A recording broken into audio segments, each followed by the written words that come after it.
Seahawks fans, wherever you may be. Welcome back for another edition of the Seahawks Playbook podcast. Join your host, Bill Alvstad, and co-host, sports writer and football analyst Keith Myers, as we talk Seahawks football.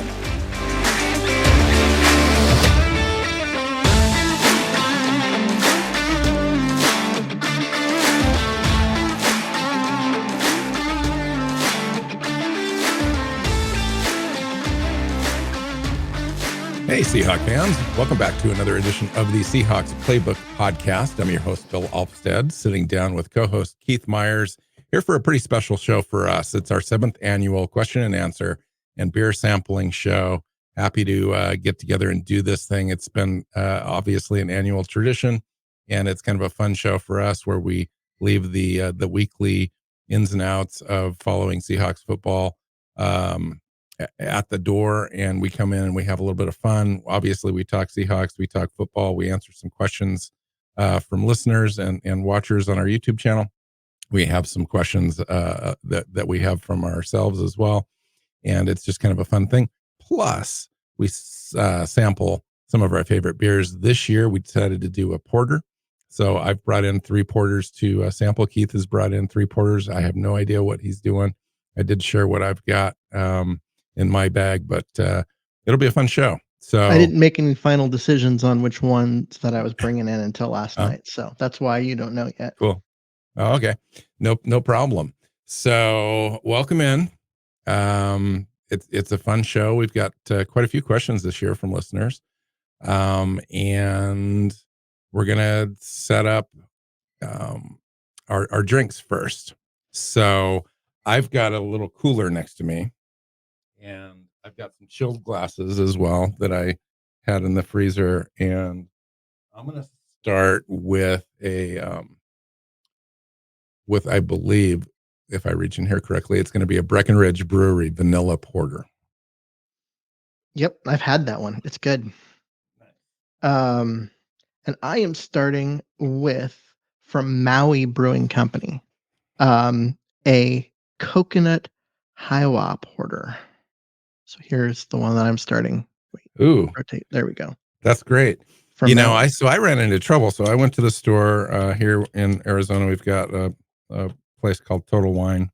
Obviously, I should have gone to Total Beer because Total Wine only had 5 or 6 porters in its entirety, and they only sold individual samples on 4 of those. So I got 3, which I thought would represent sort of a diversity of flavors. And so I'm gonna start with this vanilla porter Breckenridge. I'll read some notes that were available from their website as well as a couple other websites. Ooh, this pours really nice. Wow. It's a little frosty because I had them in the freezer too for just a little bit. Get them extra cold. Plus, I have a frosty glass I stuck in the freezer, so I came prepared in that way. This is a dark malty beer, as you can see, very frosty. Ooh, nice. The look is deep dark amber, kind of a root beer color, gorgeous shade. Head is fluffy, billowy with life, and it's very attractive. It smells a little bit of vanilla, and kind of a dark roasted coffee with a little bit of chocolate. So I'm going to take a sip.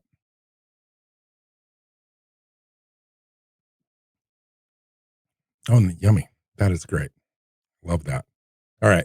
What do you got? Well, like I said, I've got it's from Maui Brewing Company. It's a coconut Hawaii porter, which is supposed to be a robust dark ale with hand toasted coconut and hints of mocha. It's very lightly hopped. It's only got 12 IBUs, so it's really sweet as far as flavor goes. I think mine was 15 for those that are keeping track, which is very low. It's good. 5.4 alcohol by the way. It's thin in terms of its overall taste. It's which means that they didn't use a lot of different kinds of malt, and they didn't add a lot of hop flavor, which we know from the IBUs. So it kind of drinks more like, not quite water, but pretty close. That's interesting. For a long time, I kind of avoided this style of beer. And I don't drink it regularly. I think the last time I had a porter was a Black Butte Porter. Everyone probably Yep. recognizes that brand, obviously. Um, and It's been a while. I'm going to say at least 6 years since I've had a Wow. porter. It's not really my go-to. Stouts really aren't my go-to either. I'm usually an amber ale or hazy or an IPA in general. But this is good. This might convince me to dip into this pond a little bit more. We'll see how the rest of it Well, goes. the Black Butte, which you brought up, is kind of it. At least for me, it's my standard. For those of you that don't know what we're talking about, it's from Deschutes Brewing and out of Bend, Oregon. Um, it is Black Butte Porter is the standard um, for all porters, and everything's kind of compared to it. So, And that's the reason why I didn't choose it. which actually I had it in hand, and my wife goes, "No, people know that one. Yeah. Pick something And else." that's what I thought too. That's exactly what I was thinking. So, So, okay. So Keith, why do we do the beer sampling as part of this show in the first place? um, because the very first year that we did the show, this very first summer, I was homebrewing a lot, and I wanted to share. And really, that's the only reason why. It's become a tradition from that that. is the reason. Yeah, and those were excellent, by the way. Yeah, and so we do this every year. We kind of get together, we pick a style ahead of time, and we're ready to go. But yeah, porter. So this is the first time I think that we've done porters. We've done almost every other style at this point. Maybe not so many pilsners and lagers, but maybe we should do one of those. I've kind of avoided pilsners and lagers, to be completely honest, in Me my too. the last 20-25 years. It's such a craft brewery kind of thing. And, Oregon, Washington, obviously here in Arizona, they've got quite a thing going as well. Close to Colorado. It's another big state that produces a lot of these. But yeah, I'm going to start exploring a little bit. Okay. So let's get down to business. Why are we here? We're here to have fun, do some question and answers. We did get a few questions. I'm going to open up with a YouTube watcher question. Kristen Fonte. She submitted several questions, and we can either jump around or we can kind of go in order. I'll leave that up to you, but I'll ask you your first question. What were you doing when the Seahawks won the Super Bowl? What was I doing when the Seahawks won the Super Bowl? I was, um, by the time the game was over, I was seated on the couch with my feet up and a nice toasty adult beverage in my hand, already celebrating Which, because, which leads into her next questions, which how did you celebrate? yeah, that's how I celebrated. I celebrated with a very, very strong um, double barrel aged porter of some kind. I don't remember which one it was, but we'll get there. Um, and yeah, I was like I said, by the time the game ended, there was no drama. So I was just Yeah, celebrating. I was sitting back and enjoying a beverage and soaking it in is what I was doing. absolutely. As soon as that Percy Harvin kick return happened right after the half, that was the game for me. Other than a devastating, complete meltdown of the Seahawks, that game was in hand, and the point where you could just kind of relax a little bit and enjoy the game and have fun. Hmm. Yeah, for the celebration for me as well. I think uh, for me, I got a little emotional. I mean, I opened up a bottle of wine. I remember that, and I sat down and I shed a tear or two, just because when you adopt a team from the beginning and you just go to battle, and you ended up getting to the Super Bowl, one of the in 2005, and it didn't work, and you're back. You just come back, and once you get to that mountain and you reach the pinnacle, it is amazing how many emotions you go through. And I certainly did, but it was a lot of fun. I know that. But I was, watching the game on TV, not in person. Wish I was there, but I was not. Okay. Let's stick with her on this next question. What's your usual game day routine? Usual game day routine. So I'm assuming this is not a night game. We'll go with afternoon schedule since that's the most one. Typically, I sleep in a little bit, get up and get stuff done. Um, Keep whether it yourself be busy. whether it be yard work or um, just stuff around the house or I don't know, just anything. Like I know that in the afternoon, I'm going to be seated and not doing stuff, so I try and get stuff done in the morning, um, and get everything ready. And then when it comes time, then I, you know, I just turn the TV on, sit down. Um, Usually at that point, I've got stuff out that for my day job as a teacher, I've got grading that I'm working on or something when the kickoff starts, but that fades and I become extremely less um, productive on that as the game goes on because well, Mm-hmm. it's not what I'm there to do. I'm there to watch the game. Um, yeah, and just enjoy the game. Has it evolved over time? Were you always that kind of relaxed and heading into Um, the game fully ready?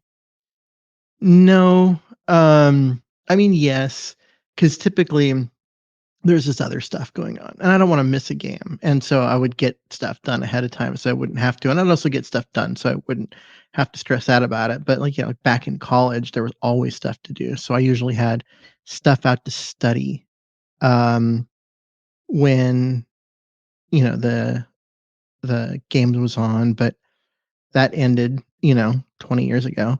And but now it's been more, stuff like grading student work and that kind of stuff. But that's usually only in the beginning. I just can't stay productive on it. I'm just too invested into the game. But yeah, it's always kind of been calm. It's never been like Yeah, where I get me really too. worked up about it. I mean, I do like during the game, I can, especially if, you know, Pete Carroll's making some really dumb decisions with his challenges or whatever, I could get fired up. But um,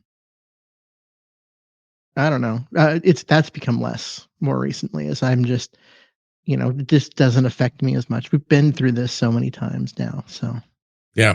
No, I'm the same. I've evolved a little bit. I think I used to get amped up. I used to go to games too, season tickets up until '89, with my folks, and and then after that, I just transitioned to be a little bit more relaxed, kind of take it easy, take the game as it comes, not get so worked up. I'm in a good mood going into every game. I'm in a good mood coming out of any game. It's just one of those things where I compartmentalize it a little bit maybe and put it away if it's a junker and I still watch. I've never left a game early. I've as far as watching it um, on TV, I haven't missed a game yet in the entire history of the franchise. I've either watched a game live in person, live on TV, or VCR'd on a handful of occasions where I couldn't make the live watching. But um, so far, I haven't missed anything. Knock on wood. Okay, so I'm going to take this one. Do you still have season tickets and go to a lot of the games? No, I just mentioned it. Had season tickets from the very first game in the Kingdom all the way till the '89 season with my mom and dad, and I missed quite a few games there as an adult. I had ended up going to school, and then after school went to live in Portland, so it was harder to get to games every week, but did my best. And now I live in Arizona, so I make it to one or two games per year now. I definitely hit the Arizona Cardinals Seahawks game here in Phoenix, and once in a blue moon, I can get up there to Seattle as well. So that's about it. How about you? Season tickets at any time? no, that was never on the list of things that my family was able to afford. And so I would try and get to a game here and there. It was hard to get tickets and stuff. I started going more regularly once Seahawks Stadium, as it was known, opened up, and I got a chance to go there. But then regularly means like a game a year. and never been just never been able to do it, never been able to commit to it, and from a financial aspect. But They it are very it spendy. When I started, it's games were coming. $15. Yeah, Games, it's something that's coming. My wife and I have talked about it quite a bit, and so nice. season tickets may happen here soon. Well, at least I think I'm on the waiting list, but the waiting list is long, so we'll see how long that goes. Yeah, good luck. It's for me, and the older I get, the harder it is to do because of the parking situation. I think I enjoy the game. I enjoy the atmosphere. Once I'm seated, it's good. I'm gold. It's getting prepped, driving down, parking sometimes a mile or more away, um, and paying an exorbitant amount of money, anywhere from 50 to 80, $100 to park, which is ridiculous. And it would be ridiculous for anybody. And so it is hard to do, but do definitely enjoy them when I can get there. All right, Keith, what is the favorite game that you saw live? Favorite game that I saw live? Man, that is a good question. Why don't you take that while I think? I don't even have to think very long on this one. It was the 2005 NFC Championship game. Oh, yeah.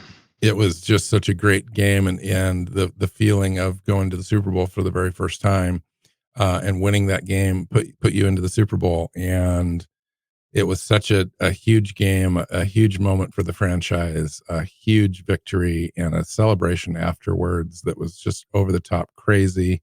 And I went with my dad, which was just fantastic. And so that's a special memory for me for sure. Absolutely. Cool. That's that game. That game's awesome. Mm. So I would say my favorite game that I went to would have been one that wasn't a home game. It was there in Arizona back when the team didn't have its own stadium yet, and they were in Tempe. And Yeah, at the ASU stadium. Yep. yep, and the Cardinals were kind of the team. Um, they had the Kurt Warner, era and all of that, and then the Seahawks came into town. And maybe I'm getting the Kurt Warner thing backwards, and it came after. But in my brain, it was in there when the Seahawks were on the rise, heading to their Super Bowl year, and the 2005 Super Bowl year, and Arizona was kind of thought of as the better team, and Seattle went in and just pounded them. And I Was that remember Sean Alexander? Sean Alexander had a Yeah. 98-yard touchdown run Yeah. in that game. Um, and yeah, that's that that game was fun. It was really as a road fan being there, and when we first got there, I felt like I was the only one in blue. And by the time the game ended, all the red shirts were gone, and it was 8,000 people left in the stands and all of us were wearing blue. Nice. And that was just a really fun experience. That was my first game as a road fan. Nice. Yeah, Seahawks games in Arizona are fun to go to if everyone gets a chance to go. Team travels well, fans travel well here. There's a lot of relocated people from the Northwest that end up here, and so we've got probably, well, I'm going to say 12 to 15,000 fans at the games, and so there's a lot of blue jerseys, um, and it's a lot of fun. Um, Next question. How long have you two known each other? And the next question after that is, how did you meet and become friends / business partners? Let's see. So the show's been going on for And we're in our 7 years. We're in our seventh season. year. Yeah. So a good year before the show started, I was still writing. I was still running the 12th Man Rising site and looking to start a podcast just to kind of expand and do more and just be more part of things. And started looking for someone with some knowledge, because this was new to me. And Bill was someone who was on Twitter that we had talked a bunch and debated on there about Seahawks stuff for a couple of years. Hmm. And he stepped forward and was like, "Hey, I used to run this other podcast, and I, kind of know my way around it." And I was living in Vancouver at the time; he was living in Portland, so that made it easy because we were close. And um, And the important factor was I had all the gear. I yeah, had the gear, just like, when you're young and you wanting to put together a rock band, and it's the guy with the gear that kind of organizes the stuff. So yeah, that was hmm my role.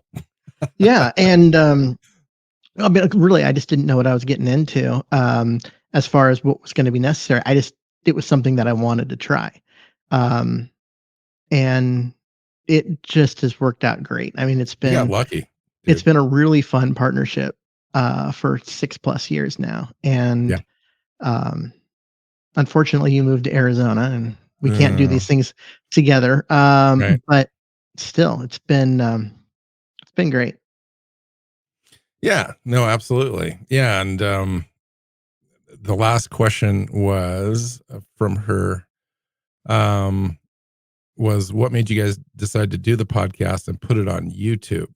Um, and Keith basically told that story. I'd run a business and had a podcast earlier. I'm going to say like 2011 started it, and got out of that about 2015 or so. Keith and I had started talking by then, and I'd respond to his crazy ideas on 12th Man Rising, on the fan responses and stuff, and let him know how much I disagreed with him while also being nice. And I'm sure that made it that made it good, because you probably took your fair share of abuse on there.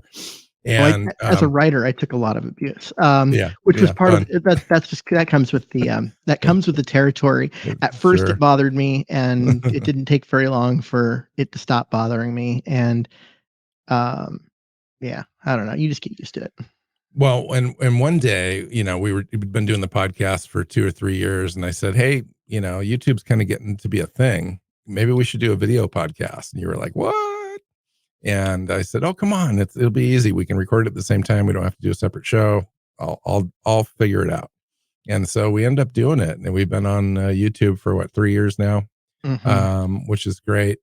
And and so that's kind of how we started out with the podcast and also doing the YouTube channel. Yeah, Um, I so- didn't think that a YouTube podcast would do, because we just sit here and talk. And that's great for an audio podcast, but we don't have like the film and a breakdown, and since we record them at the same time, it has to work for both anyway. yeah, And so I wasn't sure it would work, but it's worked out great. Like, we've got a pretty good subscriber numbers on there, and for some reason people watch, and having to yeah. look at me hasn't slowed it down, or at least if it has, it hasn't slowed it down in a way that we've noticed. Amen, brother. Okay, her last question, and we just ended up reading all these in order. Sorry. Are you fans or friends with other Hawks YouTubers? And I would say, yeah, Yeah. absolutely. Dan Bienz of the Seahawks Forever podcast comes to mind first, as a longtime friend of the show. Started actually writing under Keith hmm for 12th Man Rising quite a few years ago. He's got his own show, as I mentioned. He's had multiple different versions of shows. You guys are most aware of him now, though, at Seahawks Forever podcast. Does a great job, has good guests on there, works his ass off. Dana O'Gorman, again, a writer, a friend of the show. She's been on, both those guys have been on multiple times, like hmm 7 or 8, 9 times over the last 6 years. Dana O'Gorman, currently with Hawk Bloggers crew over there doing the show. I think she's got her own stuff as well at Our Yep. Turf Football, She's where got she her own writes. her own show. She's Yeah, I don't know. She's made up, her and the other girls there have made up some titles, and I don't remember what hers is, but um, she's like, kind of the manager of Our Turf Football, and has the Our Turf podcast, as well as her work with Hawk Blogger. Last year it was Field Goals that she was with for a local show, and she's like our go to when we need a sub. Extremely knowledgeable, and very good. always fun to have on the show. Yeah, Sammy and George DeJure have been guests. They have the Sports on Tap brand. You guys see them all the time on Twitter for sure. They're very active there. Corbin Smith was on our show when we did it was this time last 2 years ago. We did a live show up in Seattle with Dan Viennes, where we co-branded a show, and Corbin was the guest up there. That was a fun show. We did a training camp preview show. It was like 2 hours long, or 2.5. It was 2.5, 3 hours. Yeah, it was crazy. Okay. Do you want to change up beverages, or are you still working on this one pretty good? We got plenty of time too, by the way. I got a ton of questions. I'm sure you do too. We've got. Oh yeah. Yeah. So here's a question that I got that is actually remotely Seahawk related.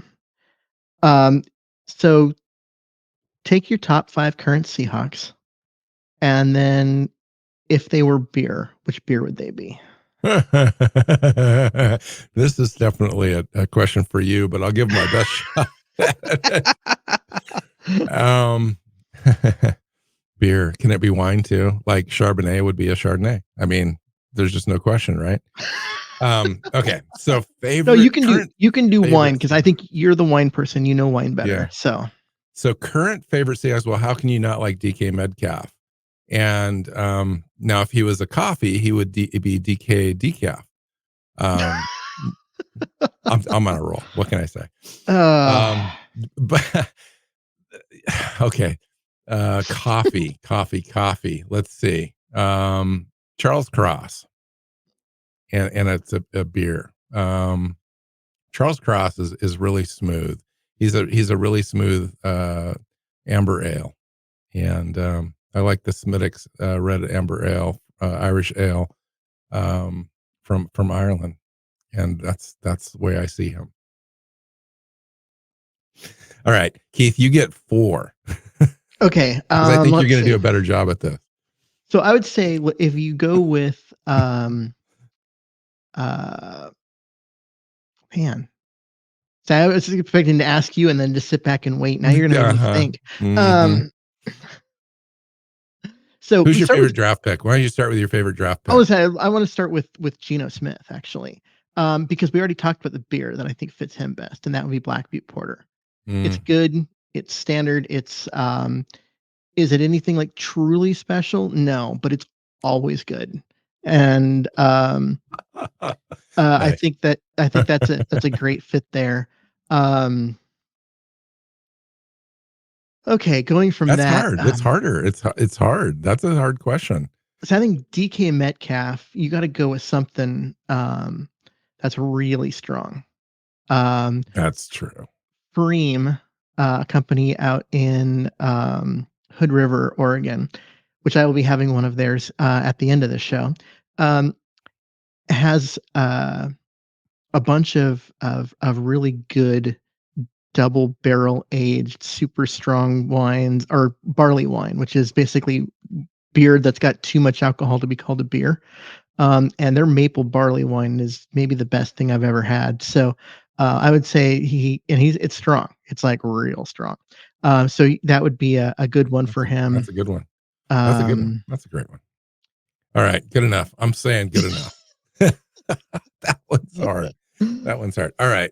I got a couple more questions. All of these are kind of related. They all go hand in hand. They all have to do with a single game coming up in the 2023 season against the Detroit Lions. YouTube watcher Lynn S2501 asks, the Seahawks' first game is hosting the Rams. Let's assume that'll turn out to be a walk in the park. However, game 2 is at Detroit. Is it likely to be a shootout? Likely to be a shootout, Keith? Yes, it is. Wow. Even though the average score in the NFL is 20-17. But these aren't average offenses. These are not average offenses. These are 2 of the better offenses in the NFC and 2 defenses that are a work in progress. I think it's going to be a shootout. Last year it was it 48-45? Something like that. That was crazy. Yeah, one of the highest scorings in the NFL last year. Yep. And it's the same this year. The offenses are better with both teams, I think. And the defenses are on the rise, but not yet completely figured out. The second game of the season. All right. What are in this game? What are the expectations for the Seahawks? I'll go. This game's on the road. Second game of the year, 10 a.m. Both teams are expected to take kind of that step forward. On paper, I like the Seahawks roster, but Detroit's a handful. We saw that last year. Their defense isn't special. I think Seattle's going to score. I think Detroit's probably going to score unless our defense really steps up. This thing could be one of those things where you just go for it. You go and get it. It's a high scoring game. Nobody's playing defense. You just got to outscore, outlast. And Seattle has a decent shot. I mean, that's the expectation for me, I think, is it's probably a little tighter than it was last year, just based on the improvements on the defense for both teams. So I'm thinking instead of 40 some odd score for both teams, it's going to be in the 30s, 33, 31, something like that. It's going to be close. This is a team Detroit is expected to be in the NFC playoffs. They really are. And they are very close as far as what everyone believes out there, as far as the punditries, the guys on ESPN and so forth are looking at, NFC team rankings. Seattle and Detroit are 1-2, as far as being the fifth best team in the NFC. And I kind of buy into that right now. I mean, one team's likely to pull ahead, out of that race. But right now, second game of the year, I don't know. And I wouldn't feel badly if Seattle loses that game. It's early. It's a 10 a.m. game. Probably do get that win against the Rams. Second game. This will kind of tell the early season tell as far as, when we'll have our prediction show right before the season. But I'm really kind of looking at things as, being right now anywhere from a 10 to 12 win team. And if we're on that high end, this is a game we got to get. Yeah. I would say the one thing that I like in this game that gives Seattle the advantage is the two starting cornerbacks. And in a high scoring game where both teams are just putting up yards, putting up points, it's going to come down to getting a turnover. And Seattle is more suited to get those kind of things because of the quality of their cornerback play. And that's why I would give the edge to Seattle at this point. Easy? No. But I do think that it is a good thing for Seattle going with them. So the third question in his series, and we answered his second question kind of in our answers already. Third question is, might we see a high-powered Seattle offense take over the game and run away with it? Possible. It's always possible. Seattle's offense is going to be good. I think we're going to say this all season. Virtually to me, the answer is absolutely. I mean, any game this year, I think, is going to be a threat for Seattle to do that against any defense that we face, and even some of the top defenses, because we just have a heck of a lot of firepower, and it's hard. It's going to be hard for defenses to pick one thing and stop it. I just don't see it, but it's early. So agreed. It's not going to be something which is easy for other teams to slow down. Forget stop, just to slow them down. And they could run away with almost any game simply because of that. All right, we're half hour into this show. How you doing on your first beer? It's mostly gone. Let's go ahead and move on. Mine's mostly gone too. So what am I doing for my second one? I thought my second one I'd change it up a little bit. I'm saving my best for last. Me too. And let me get back up to the top here where I've got my notes on the beers. So I'm going to do a historic brewing company Pie Hole Cherry Vanilla Porter. Flagstaff, Arizona brewery. It's a light, more of a dessert kind of finish with the cherry notes, but it's got the roasted chocolate and vanilla in there with a slight hint of cherry finish, according to the website. Okay. I am going with the 5 Pine Chocolate Porter out of Three Creeks Brewing, which is in Sisters, Oregon, which is kind of not that far from Bend. Yeah. Bend is it's weird in that it's such a small town, but it has all these really big breweries, like big in terms of not just size, but like they're big players in the brewing industry. Um, and uh, Sisters is one of those that's coming along. I like this one. It's let's see, what do they say about it? A robust porter that features 2 pounds per barrel of the finest Belgian dark chocolate, creating a slightly Wow. roasty finish with the underlying chocolate sweetness. Um, Nice. I've had this one before. It is, um, yeah, you're drinking a dessert beer. This is kind of a dessert beer. This is my, um, if I get stuck at some sort of stupid board meeting or something, and I just want to go have something on the way home, uh, this would be it because it is. Let's do that.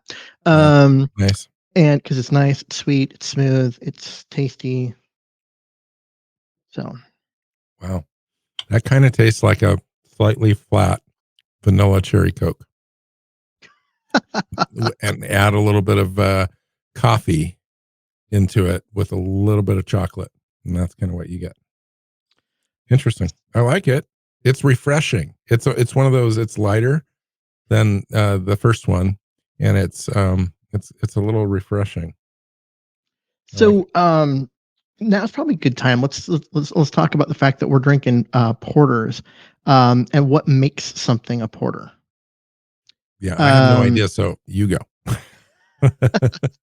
so um, porters are a 18th century style out of London, right? So we're talking 1700s. The first mention of it, of the word, comes, in 1721, and it was a brown beer at the time. And you know how um, English like their warm brown because they serve their beer warm, and it was really just meant to be uh, a dark beer that was um, easy to brew, easy to drink, and a lot of it owes its to the ports and the shippers, and the people who unload cargo off ships were porters, and so basically it was kind of named after the people that drank it, and that's where that came from. It's also very similar when you look at the color of these. If you're watching the YouTube version, you're going to find that it's going to look a lot like a stout, and it's um, pretty similar. And they're things that are labeled porter that are closer to stouts, and other things that are stouts that really are more like porters. Um, Guinness Extra Stout was originally called Extra Superior Porter. They Interesting. didn't change the recipe. They just changed the name to kind of match what people were calling that style of beer. So a lot of similarities. I Nice. find that stouts are darker, they're more bitter. If we're talking to brewing, they're brewed with more black malt or chocolate malt. Chocolate is not chocolate flavor, but the color. Um, and so they tend to be much darker. Lightness doesn't go through them at all. Porter is darker brown more than black. You could kind of get light through it, but you typically not much at all, maybe a little. But it's basically just like it's like one shade lighter of a beer. Let me see. Yeah, mine's pretty dark, but you can kind of see the amber a little bit through it. All right. Next round of questions. Okay. This is from you. You two. Go ahead Uh, if you want. I'll say I've got three from. Let's leave last names out and just say Heather. Um, Heather asks, "What's up with Jamal Adams? Is he even worth the price tag when he has spent more time on IR than on the field?" Wow. Well, you've got two thought trains on this. One, you could out of hand, you could say no, he hasn't been worth his contract. You could question the idea that why did we even give him a second contract? And when you take a look at the compensation and so forth. Okay. So let's just put that to bed. He's been injured. When he was available at that one season where he got the 9 sacks, that was great. But everything else has just been kind of not living up to expectations. This is a new season. I'm willing to give him the benefit of the doubt. We argued vehemently, I think both of us, you pretty strongly, in the offseason that he should be cut and take the hit on the salary cap, but also experience the $8 million in savings, even though it was a big dead cap hit, Mm-hmm. and move on and designate him June 1st and take it over the next 2 seasons and free up that roster spot, as well as just as move on as far as expecting him to be on the field and then not having him is difficult for a defense to absorb and do that, multiple times over the last 2 or 3 seasons. It's hard. So easy answer is no. But here we are.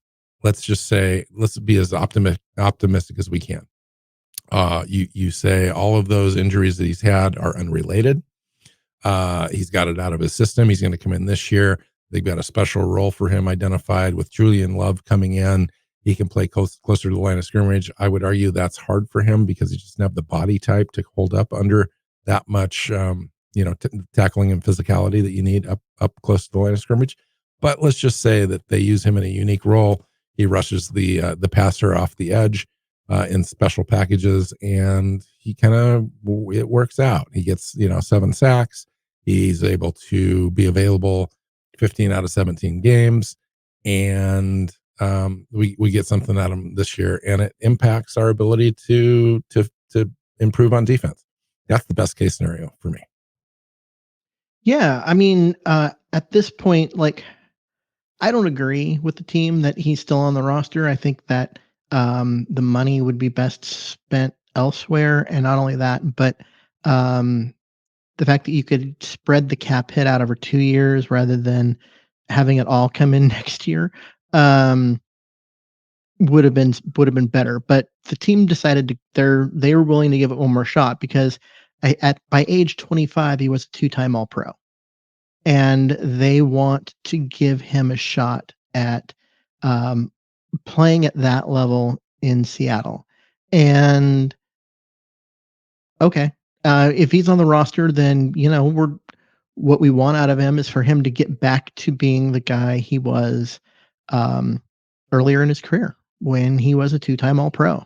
A guy that comes off the edge, on the blitz package and gets to the quarterback and um, just makes the offensive coordinator sweat. And that's kind of the idea. Okay. Next question. YouTube watcher Bob's Discount 1947 writes, which NFL teams outside of the Seahawks do you think are the most fun to watch and why? Oh, that changes year to year. Right now, we already talked about them. Detroit. Detroit's been a fun team to watch because they are, kind of the scrappy, like nobody gives them a shot because they've been Detroit for so long. That now that they're good, no one seems to notice. And I like their coach. I think Yeah. Dan Campbell's done a great job, and I just think they're fun to watch.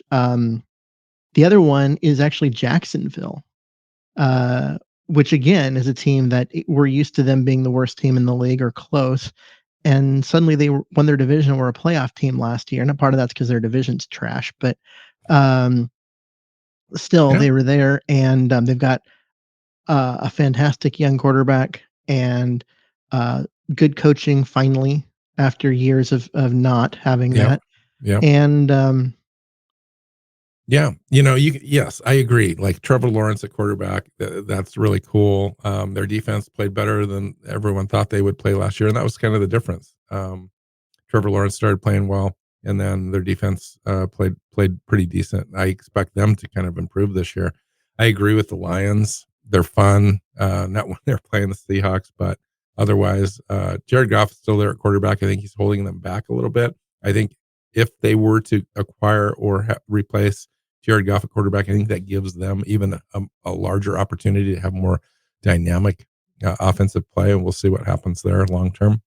Um, and then I would put like the Seahawks in the same bucket as the Eagles, the Bills, the Chiefs, the Bengals, the Chargers on offense.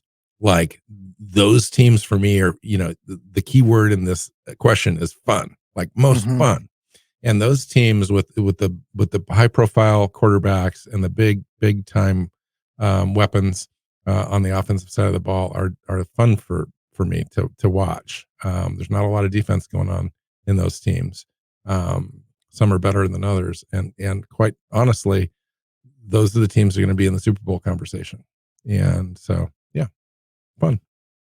Okay, next question from Bob's Discount. Are there any overlooked, less vetted players on this team that you feel could be potential difference makers this season? Ooh. I mean, Bush at linebacker would fit that mold. A guy that no one really has any expectations for because he wasn't good in Pittsburgh, but is coming over because the team's desperate at middle linebacker. But he was a first round pick and looked good as a rookie before he got hurt.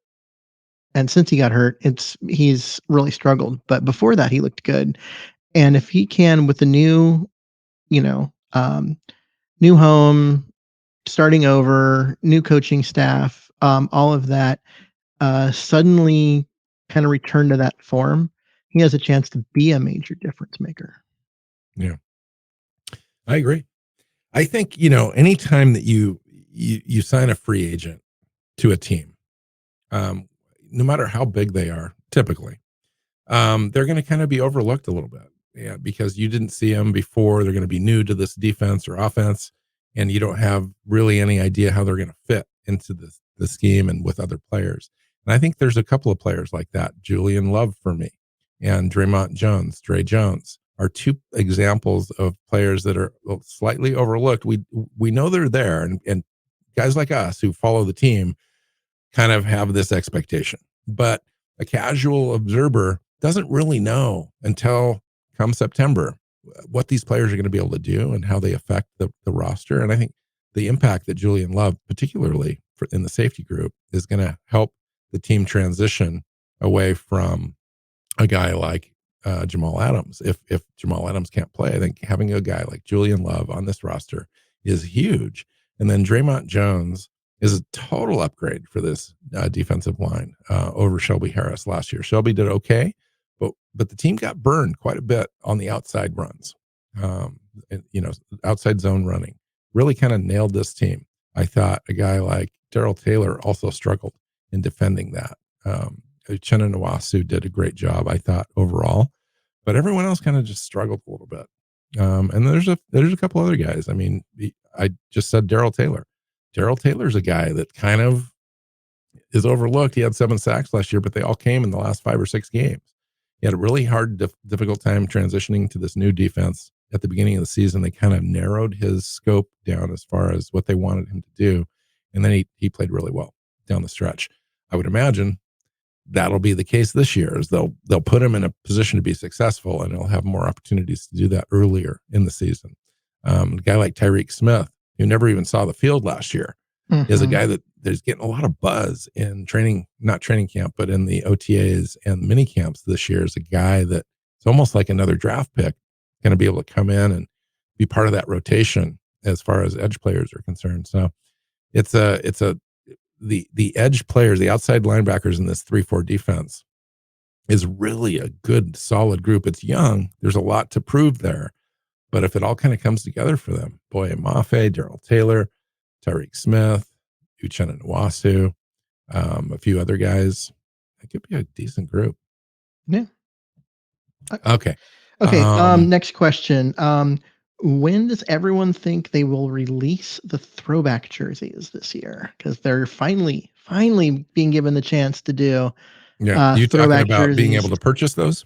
Yeah, because they're going to be okay. They're throwback jerseys to the Largent era. Yeah, which I have been waiting for years. Sometimes they do that at the very beginning kickoff weekend. They'll have all the jerseys available. I think that our game is like what the fifth or sixth game on the schedule is Yep. the throwback week, and it'll be at least a week prior to that, if not more, because they want to sell those jerseys and then have people show up with those. Talk about a huge marketing opportunity.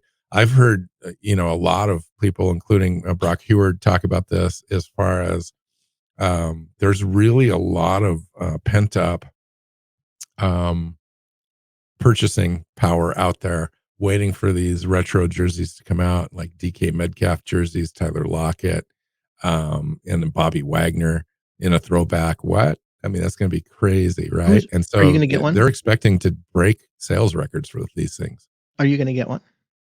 That's a great question. I do have a Bobby Wagner jersey.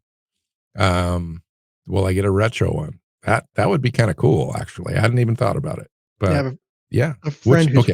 waiting for these with the idea of getting the retro with the Bobby Wagner. So do you go get a retro player, or do you go get a 12th man or a Myers jersey? I'll probably get a player this time. I've got a couple of both. And just the idea of having, because it's the retro that's coming out, going and getting maybe a Tyler Lockett, just because in some ways he reminds me of Largent, and Mhm. having Largent, it's the Largent era jersey with the player that most resembles him, um, So with name on the are back. they That'd be doing kind the of cool. current logo with the old color scheme? How's that working? I have no idea. I can't remember seeing the final version that's going to come out, but yeah, I'm pretty excited though. Next Okay, question. I got one more from Oh, okay. Heather here. Which Sure. center is a better fit for pass protection? Evan Brown on his 1-year deal or fifth round pick, Oluwatimi? That's a great question, really. Evan Brown is known more for, I think, his pass blocking than his run blocking. He's kind of a smaller guy, wins with technique and his ability to get into space. Oluwatimi is kind of a throwback guy. He's better, a better run blocker. He's going to have to work into being a pass blocker, but he's got good people around him. It might be Bradford in the middle there, but Phil Haynes got some experience. Damian Lewis on the other side. Obviously, the 2 draft picks from 2022, Lucas and Cross. Either way, I'm excited to kind of see how that evolves. I think Evan Brown's an upgrade over Kyle Fuller, but not necessarily what we had last year. And so I think that's kind of a wash. If I was to choose, I would choose to have Oluwatimi win that job in training camp and just take my hits early in the season and have him evolve as being the long-term starter.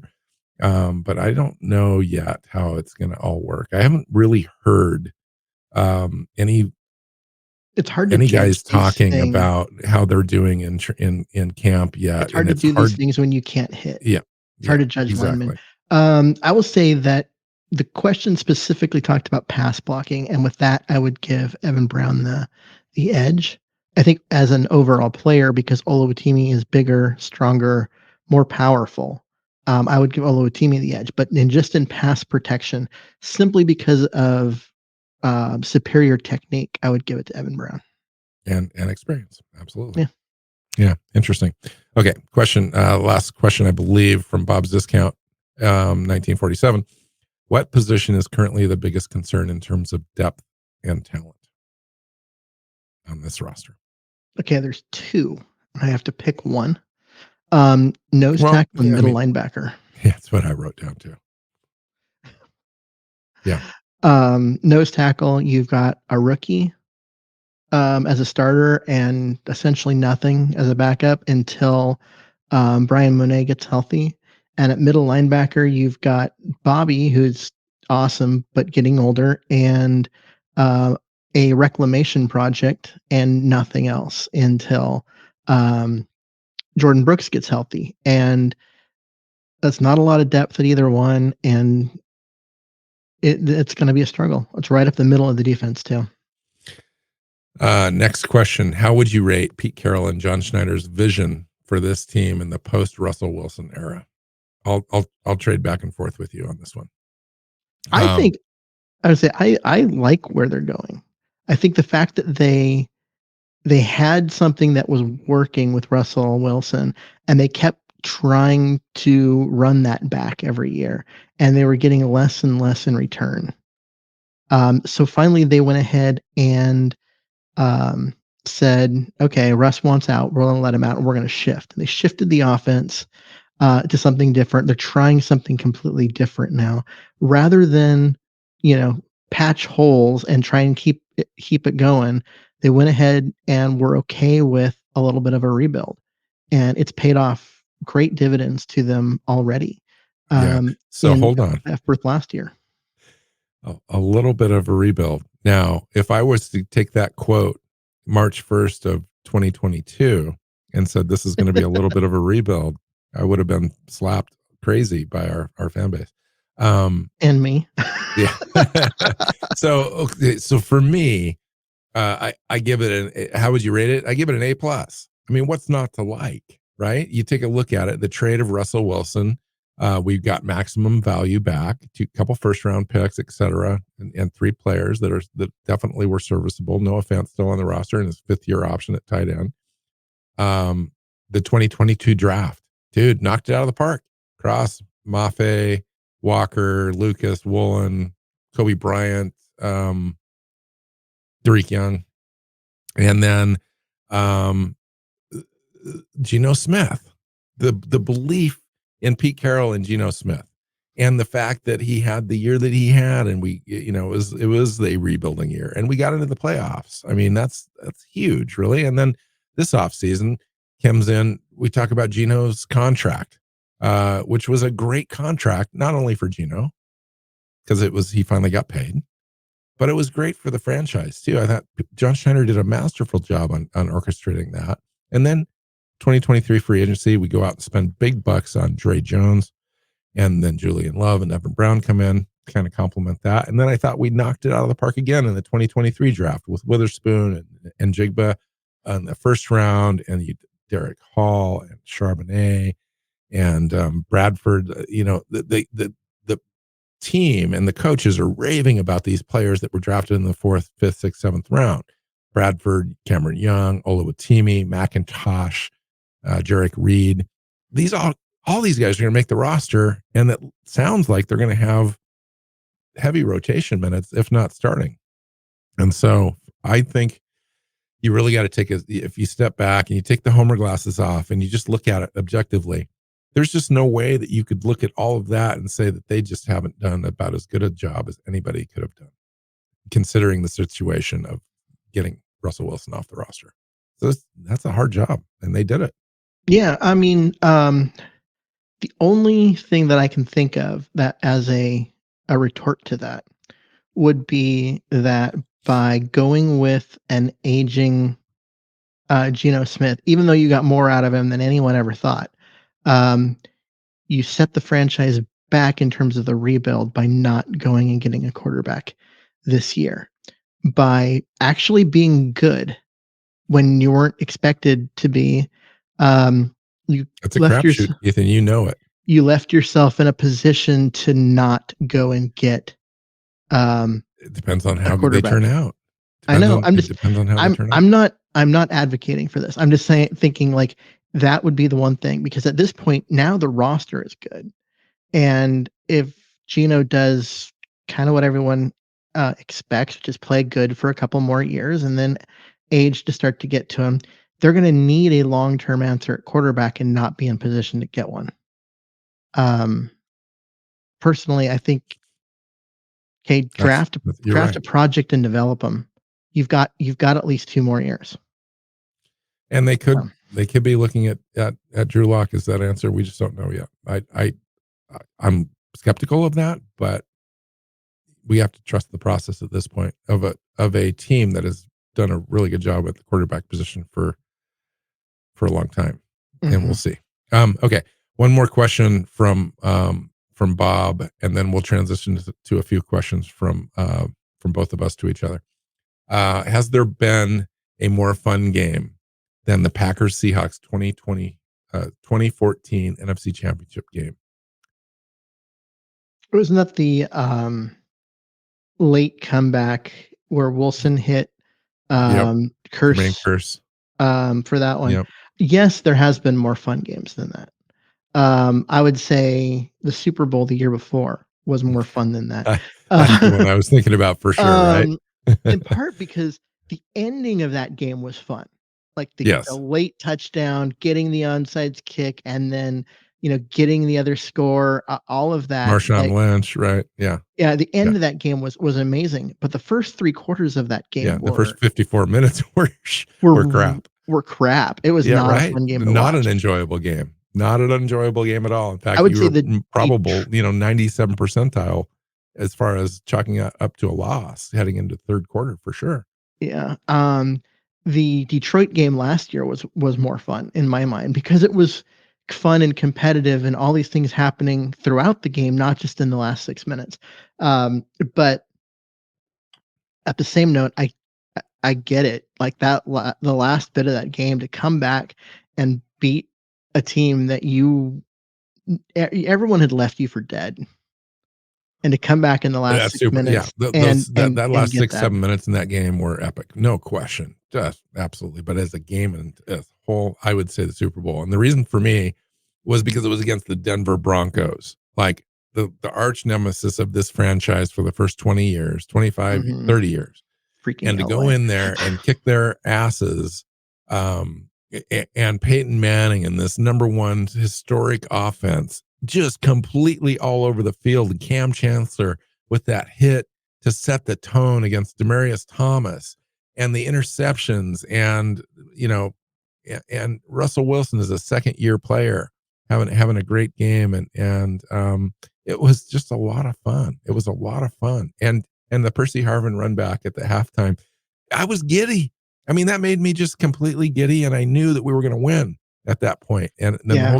the rest of the game was kind of a cakewalk, and they Came still out of kept scoring halftime. too. I came out of halftime a little worried because I was A thinking, I'm letdown. like, the team could let down. Mm-hmm. Denver makes the right adjustments. They've got historically the number one offense of all time. Um, Yeah. they can make a game of this. Like nothing was set in stone. And then that Percy Harvin run back, and you're like, Was there anything more satisfying as a human being to you to see the faces of John Fox and Peyton Manning on the sideline during the Percy Harvin run back? Because they later showed that, in the kind of the replays, and the stunned silence on their side of the field was glorious to me. mhm. Absolutely the best moment in football that you can have, I think, is to just literally shock a team into submission. And that's exactly what that was. One of my favorite parts of that was, they do like a bunch of players are mic'd up and they're showing some of that stuff, and you've got guys on Denver's team talking about which player should be the MVP late in the third quarter. And basically they were like, I hope they give it to someone on that defense because, Yeah. they give it to Right. Russ for sure, but that defense is and they were talking about it. Was the fourth quarter hadn't even started yet, and they had given the game to Seattle. By then it was over, but you know what I mean? Like Wow. I don't it think was, I'd seen that clip. That's crazy. yeah. Wow. Nice. Okay.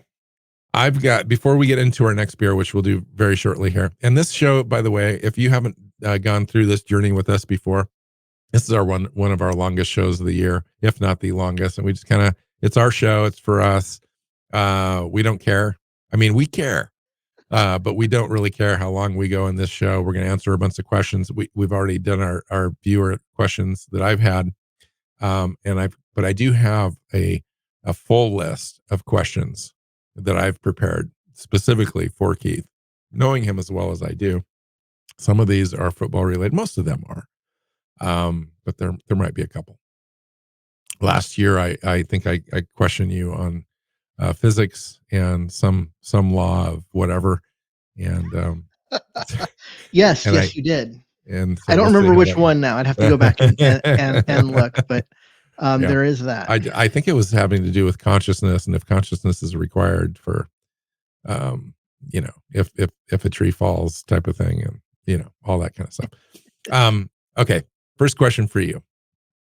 Does Gino now? Gino's contract was heavy incentive laden, so this is a question regarding that. Does Geno Smith surpass his top 5 statistical categories he set in the 2022 seasons? Completions, completion percentage, touchdowns. I can go over the fine details, yards, and interceptions. It's hard to say no. It's hard to say no. Because the offense is going to be better. The offense around him is more talented. The weakness up front that they had in the middle of that offense has a chance to go away once Bradford and Oluwatimi get settled. They're better, more talented at receiver. They're more talented at running back. They still got the tight ends together. And Geno Smith, second year in this deal as a starter. That can't be understated. I have a hard time saying no to any of that. So check it out. Now here's the numbers. The interceptions would be the one that I would say, because he did have a lot more turnovers down the stretch. And he is, his early in his career when he was a starter, he had a lot of turnovers. And so he did great the first half of the year last year, taking care of the football, but I don't know if that's going to maintain. Okay, I'm going to give you the numbers on each one of these, and you tell me up or down. Okay. Completions 399. That's a lot of completions. It is. I'm going to say, God, that's a good number though. I'll go up. But the reason why I'm hesitating is simply because if the offense is as good as we think it's going to be, they're going to be running the ball a lot. They're going to be ahead a lot, and that's going to cut the number of completions down. Yeah, but they're also going to complete more third down opportunities. They are. They're going to have more. They're going to string together drives more, which create more opportunities for, that's why I'm going to say up, but just by a tiny little bit. I don't personally know how he could get any better than this, but it is statistically, it's possible, but probable, I'm not sure. Completion percentage 69.8. And Russell Wilson never achieved that. No, he didn't. But Russell Wilson also threw the ball deep all the time. He didn't take Geno the easy threw the ball deep. Yeah, but Russ never took the easy completion. He always went for the big play. Smith was the highest rated deep throw in the NFL last year, according to Pro Football Focus. True, because when he picked his spots a lot better than Russ did, as far as throwing it deep. I agree with that. He took what the defense gave him a lot more, which is what led to that. And again, if you are winning games and you don't need that big play because you're already up by 10 points, you're going to be more likely to take that check down, and that's going to lead to higher completion percentage. I want to say that's so high, 69. He was at 78 for most of the season, and then it dropped. He had a couple of off games near the end, and it dipped. But he was at 78 for most of the season. I'm going to go above just slightly. If that happens, if both those things that you just said would go up, he's gonna be the Pro Bowl quarterback in the NFC. Oh, if both of those things go up, the way the NFC is, he would have an MVP chance. Touchdowns 30. Down. Really? Yeah, I think they're gonna be a lot more rushing touchdowns next year than there were last year. Yeah, unless he throws, he has some red zone stuff inside the 20 and he can take advantage. Otherwise, I agree with you. I think anything inside the 10 is going to be handed off. Yards 4,282. That's a lot of yards. That is a lot of yards. But it doesn't stand up to like where Patrick Mahomes are and some of the other pass happy offensive quarterbacks are. But 4,200 yards in this offense? And Pete Carroll and a Pete Carroll team.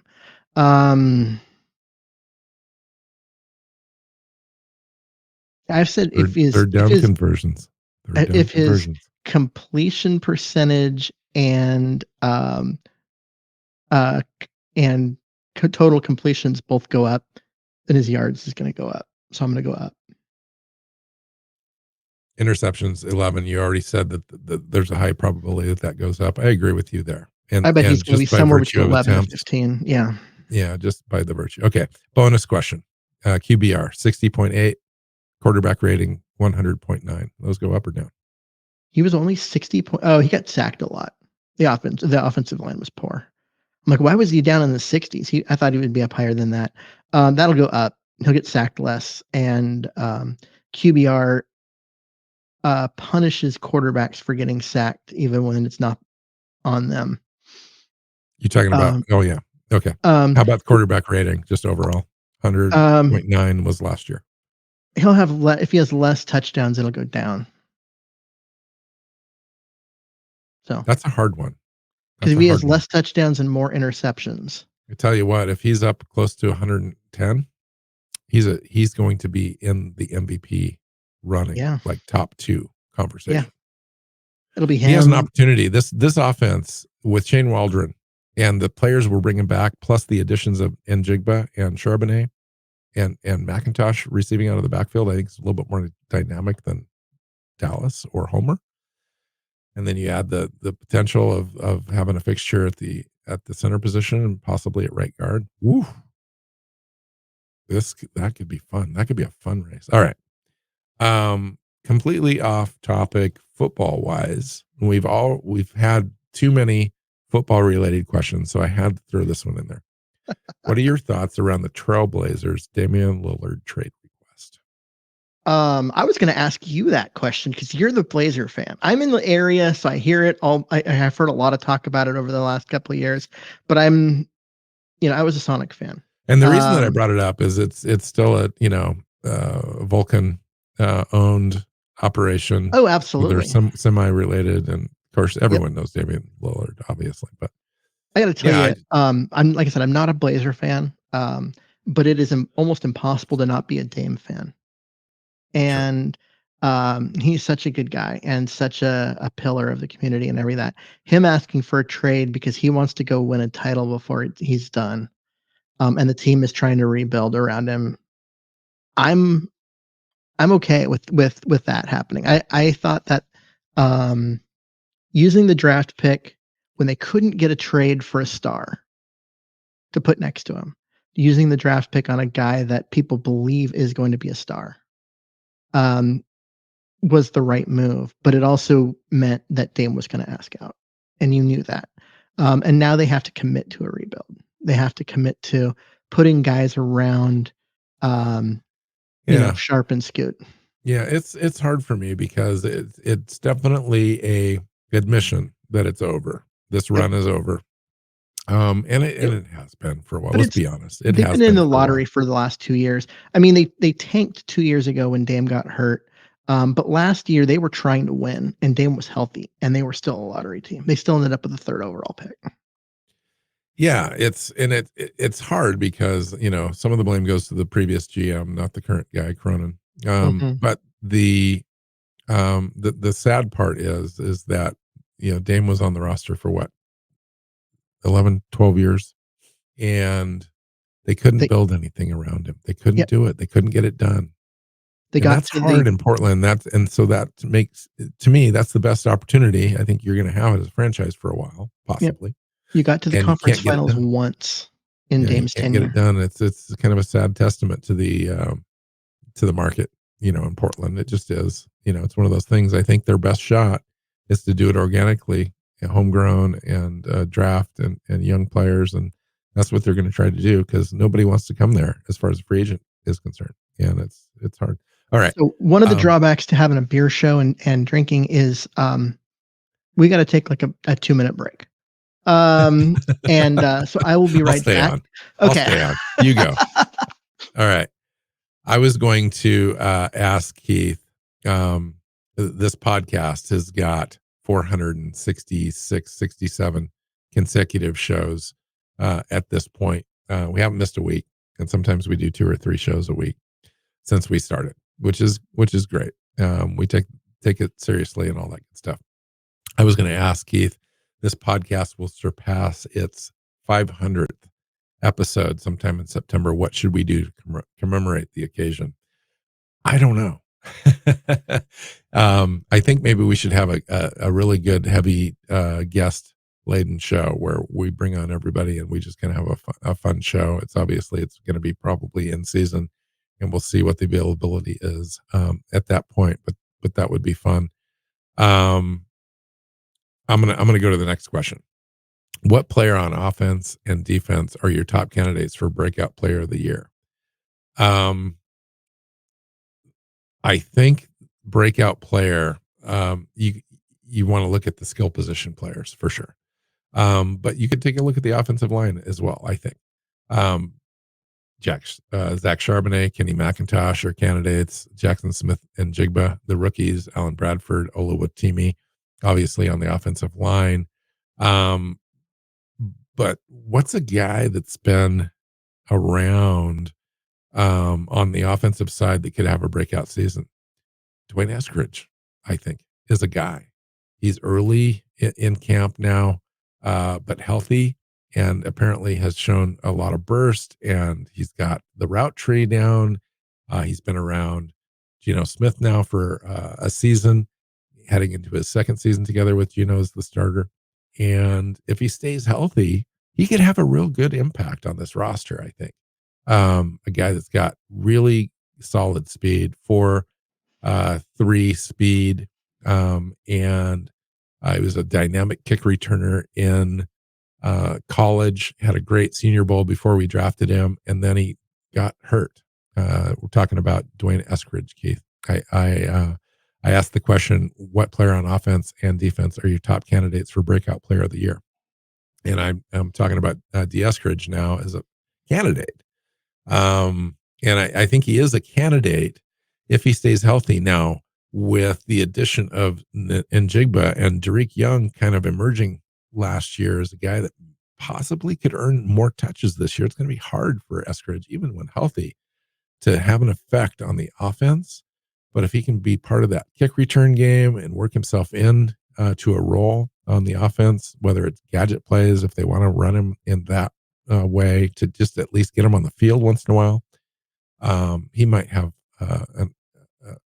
a breakout year. How about the defensive side, Keith? What player on defense are your top candidates for breakout player of the year? I would start with Boye Mafe. I think that he was used in a weird role because he was the backup, and they rotated him in and that kind of stuff, and then he got stuck with the taking over for Darrell Taylor in running plays, which wasn't his strength, but he was better at it than Darrell Taylor. Yeah, And they never exactly really right. unleashed him to go be the guy that he was in the draft process. And I think that he's earned a shot to go be a more dynamic playmaker. Okay. So while you were gone, so I'm going to ask this question and then I'm going to prep my third beer. This podcast will surpass its 500th episode sometime in September. Damn. What should we do to commemorate the occasion? I don't know. That's a great question. We got to do something. Yeah. Maybe we should have every guest we've ever had on the show and just, have a nice little round robin thing. It'll be in season, so it'll be hard to get everyone together, but we can give it a go. If we had a producer, which we don't, but if we had a producer, what we would do, I'm producer Bill. I would put them in charge of going back through the last 499 shows and finding the worst takes that you and I have had. Yeah. And throwing them in our face for an episode. It's amazing how sure you can be when you got a microphone in front of you and you're talking about something that you've got a lot of conviction about, and you make the argument. Now, sometimes, as you know, Keith, we take a role on this show for the purposes of enjoyment and entertainment, and we kid ourselves sometimes. Did you really mean that? No, not really, but it turned out well. It's I true. think that we could probably get in trouble on something like that, though. That would be funny. That would be funny, actually. Anything that I had to say about Geno Smith as a starting quarterback before Oh the my season God! Right? started is automatically a candidate. Yeah. is automatically a candidate for the worst take of all time. So there's that. I mean, the thing is, okay. You did such a great job, Keith. I have to hand it to you. You did such a great job with panning the idea of Geno Smith as the quarterback who could lead this franchise into the playoffs. That was absurd. So It was absurd absurd. that you sold me, the internal optimist, to move off my spot where I said, Geno, it could happen. This is a good offense around him. You surround him with good players. You give him the opportunity, blah, blah, blah. I think we could win 10 games. And you were like, what? 10 games? No way. And then you pounded me down for like 2 months, starting this time of the year until we got to the, prediction show. And I ended up on 5 wins in my prediction show. Same as you, right? And I really do attribute that kind of whittling away my soul to your ability to sell the idea that Geno Smith was going to be awful. Look, it's incredibly clear how wrong everybody was about Geno Smith. No doubt. Except for Pete right? Carroll. That's true. But at the same time, like, find me another example of a guy who is that bad early in his career and that good after like time. You're gonna struggle. I Rich think, some of the Gannon comes bad to can be mind. attributed to the teams that he was on too, and the rosters that were. I mean, he was on the surrounding Jets, him. so Yeah. there's some of that. Okay, so I got another question for you. Okay, so we had a question come in the chat. What are your okay. thoughts on the new NFL rules? Do you think the scores will noticeably change? Interesting. The scores. No.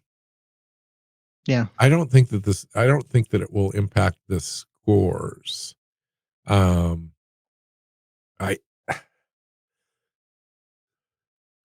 maybe. Okay, but I'm talking not very much, like 3 points a game. And the reason I say that is because the average starting, you got to look at average starting position, how many drives you get per game, all that kind of time of possession, etc. And I think it really it has a minimum impact, really. I mean, I get the idea that the players, and I'm talking return stuff in particular, and downing it and then having it brought back out to the 25 as having more frequently. And really, if you take a look at kick returns, the average kick return versus bringing it out to the 25, it's kind of a wash, really. And if it comes out to increasing safety for players, I'm going to side with that. I've been around a long time, been around long enough to know that injuries suck and they really impact players and careers. And I think overall, it probably won't have a big impact. And thanks, Kristen, for that comment. Good question. Yeah, I'm looking through. I think that a lot of the rule. I mean, there's safety safety concerns about launching themselves and what that is, and penalties for tripping, and play clock stuff after an instant replay reversal. I mean, I think overall, like, I think that it's going to be a change that we don't notice much of. And that I just don't know if it'll come up that often in games. So this question was already asked, but I'll ask it and then kind of reframe it a little bit. Which position group on the roster is the weakest? We've already kind of discussed that. Will the Seahawks address it in any substantive way before the trade deadline, Keith? Before the trade deadline? Yeah, gives it a little extra month and a half after the season starts to kind of make it I decision don't on know if whether or not you. we have to do The anything. thing is, you can make trades mid-season on defense, and have them work out. On offense, it's so much harder because guys that haven't been in there, um, didn't go through training camp learning all the little nuances and everything that the coaches want. It's real hard to do anything with. But on defense, you can do it. And do they?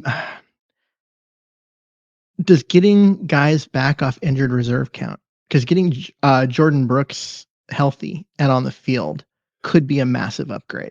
Yeah. Um, Yeah, you at did middle mention the middle linebacker. linebacker. Yep. And same, Brian Monet probably doesn't have that same effect, but it could be a thing. I think it's more likely that they add someone to one of those two positions during training camp or right before the season starts, when other teams are making their cuts down. That somebody, a good player, got beat out by a rookie and is getting cut for salary cap reasons, and Seattle goes out and grabs him. Um, and I think if that situation shows up, that's when you'll see the Seahawks make a move. I don't know if a trade is in the works, but we've seen stranger things. Okay. While I'm asking this question, get your third beer ready to Eh, go. And I'll answer it. So, does JSN Jackson Smith and Jigba have a legit shot at leading the team in receptions in 2023? Legit shot. Yes. Yes, he does. And the reason that I say that is that this guy's going to be a slot receiver, just by virtue of the position, and the route tree that he will be running primarily. I understand they want to move him on the outside occasionally and so forth, and they'll move him around interchangeably with the other receivers. But with a safety valve kind of mentality and a chain mover, as JSN was in college in his successful junior campaign or sophomore year prior to this draft, um, he was masterful at that. He's a great technician as far as a route runner.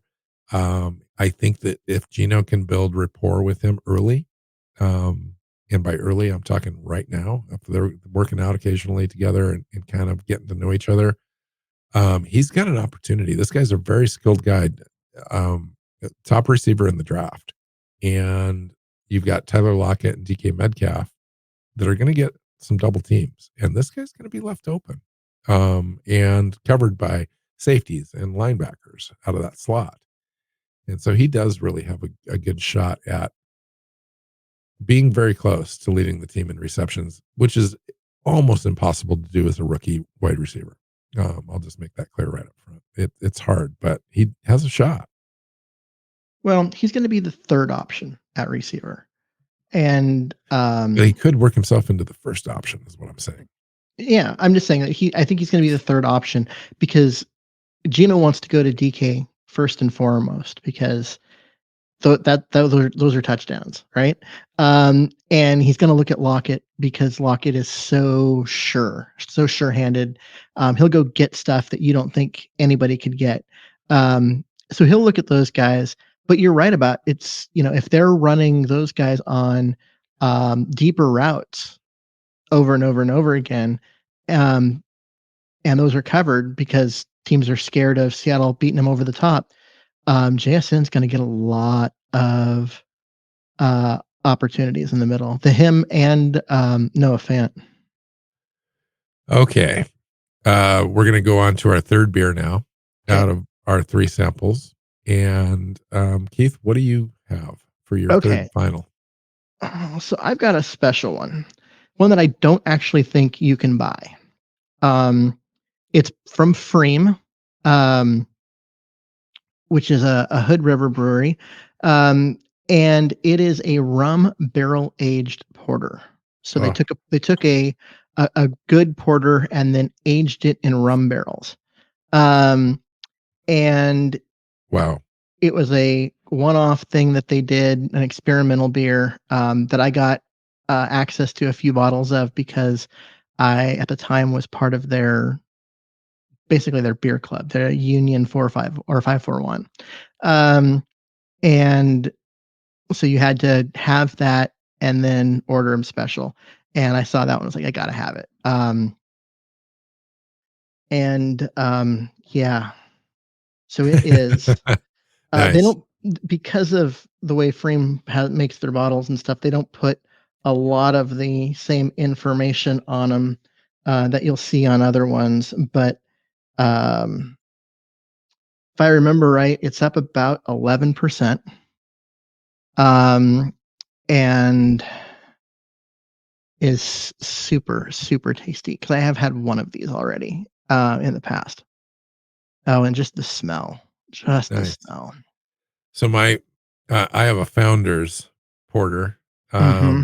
vanilla porter, I believe. I think it's just a regular porter, but it's 6.5 alcohol per volume, but it's 45 IBUs. Yep. Founders Um, is a good porter. yeah, this was the highest rated porter available that I could buy. And it's as dark as the beer that I've ever seen. It's midnight black. There's no way that you can see through this. It's dark. It's if you painted your house, you would yeah, it would Mm-hmm. just you would just disappear. Um so the notes on this are its smell, baker's chocolate espresso, just a touch of smoky with a light maple syrup sweetness on the end. The taste follows the smell, espresso with baker's chocolate, um, bitter espresso like. So if you like coffee, if you like your espresso coffees, you might like this. Absolute blackout though in appearance. Um, lots of roast. Like when you smell this, all you smell is like the chocolate and the deep dark caramel with almost burnt with um coffee. So it's crazy. All right, I'm gonna take a sip. Okay. So while you're drinking there, Oh, um, that's nice. you are one of the bigger audiophiles I've ever met. You go to concerts on the regular. Um, what was what is the best show? Maybe not the best band, but the best show that you've been to. The best show that I've ever been to is Pink Floyd at the Kingdom for the Pulse tour. And I can't give you a date. I'm gonna say 1996, something like that. Anyway, I saw Pink Floyd twice live, and they're in my top 5 concerts of all time. Just because the show, I love the music, but B, the show itself was just outstanding. Even in the Kingdom, it sounds bouncing around a little bit, but the show itself was just crazy. Third best concert I've ever been to in my life was Black Crowes opened up for Tom Petty in the Gorge, and the Black Crowes were great, and I was about 15th row center. Wow. But Tom Petty came out, Keith, and started at like 10 on the scale of 1 to 10 as far as sound and energy and all that stuff. They just immediately came out and just like boom, right in your face. And somehow, some way, this band found a way to get more out of their amps and their energy level and turn this thing up to an 11, 12 halfway through this show and kicked my ass. I mean, it was one of those things that was so much joy and amazement in the fact that I was watching this in person. I was just, my mouth was open. I mean, it was crazy. So if anybody's been to that show that's watching this thing, leave a comment. I'd be curious, but it was fantastic. So those are my top 3. I've got quite a few, in my history, but those are difference makers somehow, some way. Okay, so I have a wackadoo question for you. Yeah, Okay. this semi tinged with physics, but maybe not. But who knows? Who knows? So, considering the recent whistleblower disclosures of late about the government and possession of craft and technologies not of this world, Keith, What is your best guess / theory as to what these things are and where they may have come from? Or do you dismiss the entire phenomenon? I go back and forth. That I've seen so that once the Air Force started, or actually it was the Navy, started releasing footage from a while ago, but it's still like it's evidence and that kind of stuff. You're like, you have to reconsider. And I know that it's one of those things where you start talking about UFOs and everyone just says you're crazy, but I think the evidence is starting to point out that maybe it's not. And I don't know. Like I said, I go back and forth on it. Um, right now, I'm kind of in the thought of that it's probably just people love a good conspiracy. Um, and a lot of details are fuzzy, and a lot of what you want to be evidence can be faked via today's technological tools. You know, the you can edit video and the whole deep fake thing and all of that. So I'm skeptical any of this stuff actually exists. But at the same time, I absolutely do not believe that we are alone in the universe. There is too many other life capable planets for us to be the only ones. The question is, how do you get here, knowing the limits of physics? And Yeah, maybe the limits though are understood to our limitations.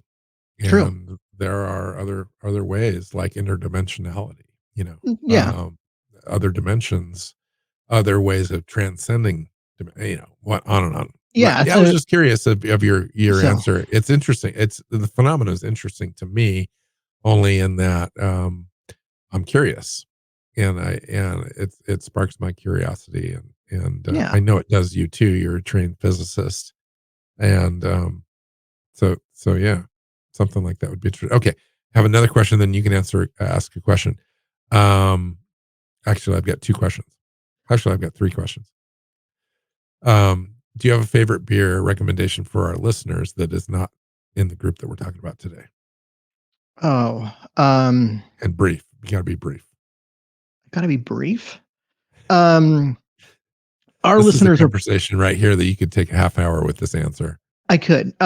So I will say this. If you're in the Seattle area, um, Hike Brewing's Kilt Lifter is, um, their Scotch Ale is as good as it gets.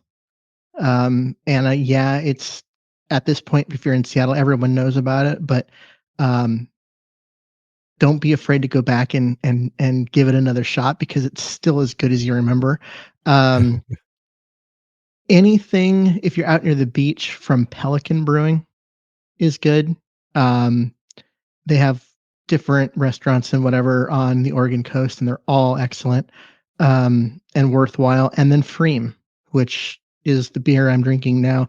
I've never had anything from Freem I didn't like, and that's including styles I don't typically like. They've Is made most of some. that they bottle their stuff, right? You don't have to go get a growler or whatever No, yeah, they someplace. bottle it. Yep. Okay. I don't Um, have any of that. I don't have access to that here in Arizona. no. That would be great. Um, Freem was like I'm going to make up a year, 2018 mid-sized brewer of the year at the Great American Brew Festival, which in brewery terms, you're either Budweiser or you're a mid-sized brewery. And for them to be the brewery of the year shows you where they're at and how much they're respected around the industry. There are, like I said, there are beers that they make that I've got a chance to try because of the union thing. I don't like sours. They made a good sour. I really don't like pilsners and things that remind me of Bud Light, Mhm. but they make a really good light beer. Like, you know what I mean? Like everything they make is good. So if you can get it, it's Freem. It starts with a P, um, Nice. lowercase p, capital F, Freem, and they make really, really good stuff. All right. You got the next question. All right. So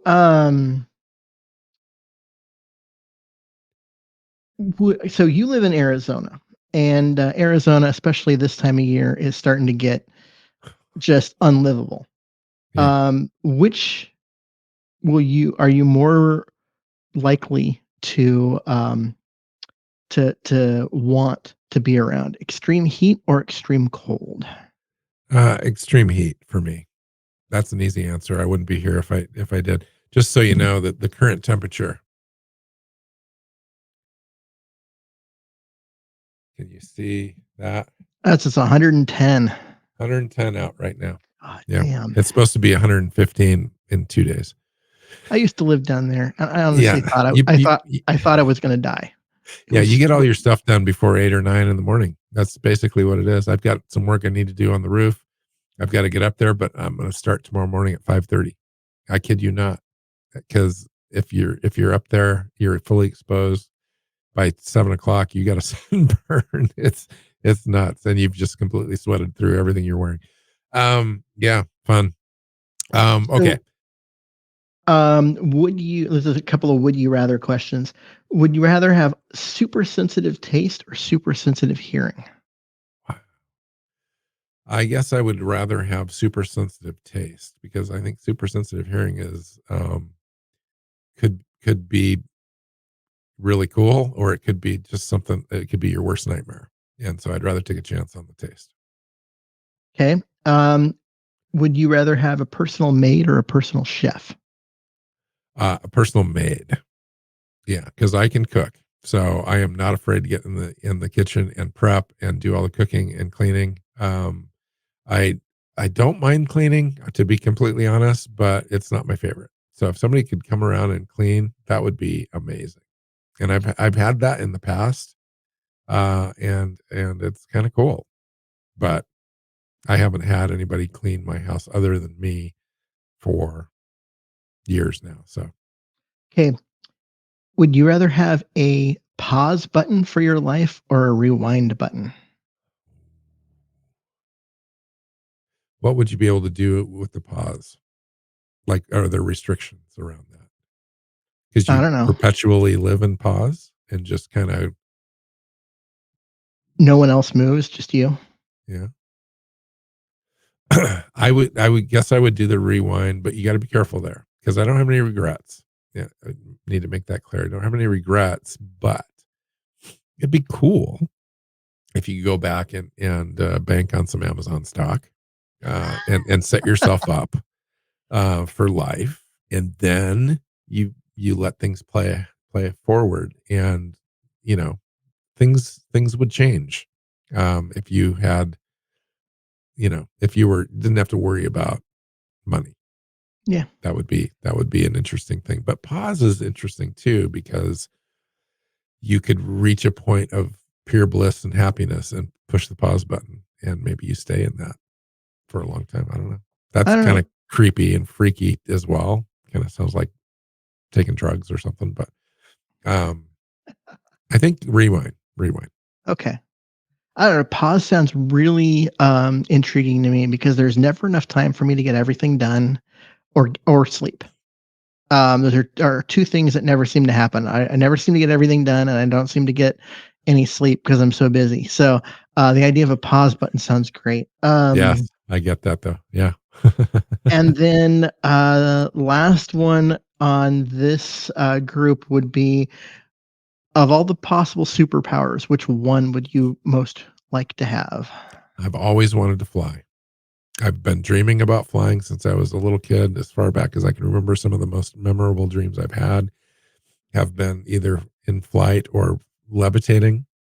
Um, and I think it would just be kind of super cool. Just not because I want to get somewhere, I want to go somewhere in particular, but because I would enjoy, I think, feeling that freedom of just being able to be above things and not have to worry about traffic and other people and things that are in chaos that are down below. If you're up above, you're kind of above that.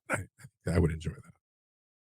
It's interesting because that is stereotypically the answer, or it was for a very long time.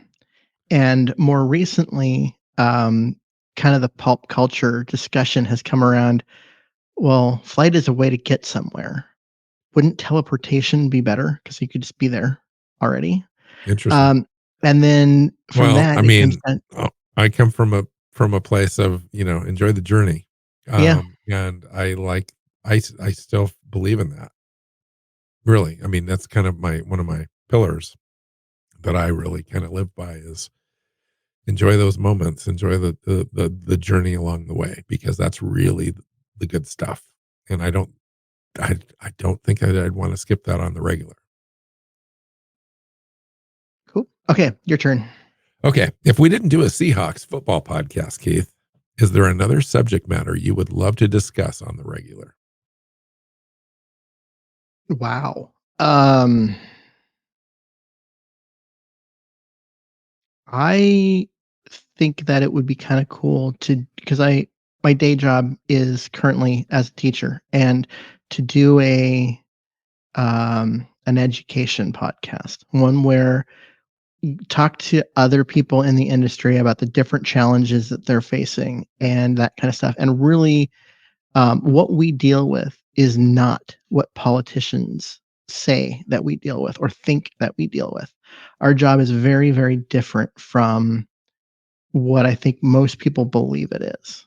And I think being able to discuss that So would can you give me be an really example? interesting. Well, a lot of people think that our job is, a 9 month year, pretty, you know, cakewalk kind of thing where you get summers off and you don't work that much and whatever. But those of us that do it well, we work 60 to 80-hour weeks during the school year. Will you be working this week, Keith? This week, yeah. And I'm on summer. Okay. I mean, that's the nature of it. I have stuff that I have to get ready for next year. I teach.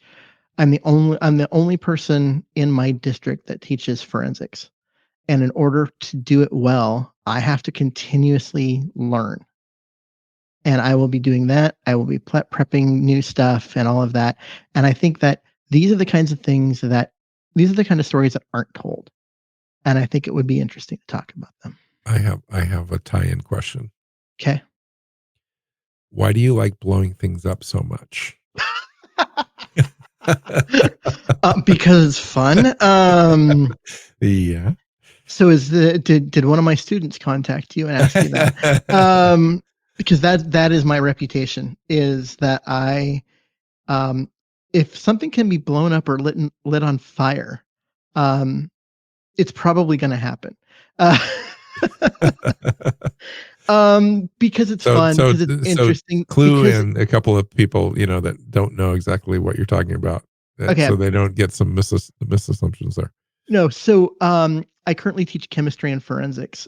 In forensics, we do an arson unit where the students build out of popsicle sticks and glue houses, and including all the interior rooms and everything. And then they have a story about why the arson was set and where it was set, and then they actually light a fire in that room, and we watch how it propagates through the house. So that way you can see, like, because the fire department shows up before the whole thing burns down. But how can you go back and look um, at where it started and based on the evidence that's there and that kind of stuff. And so, yeah, we light stuff on fire. It's fun.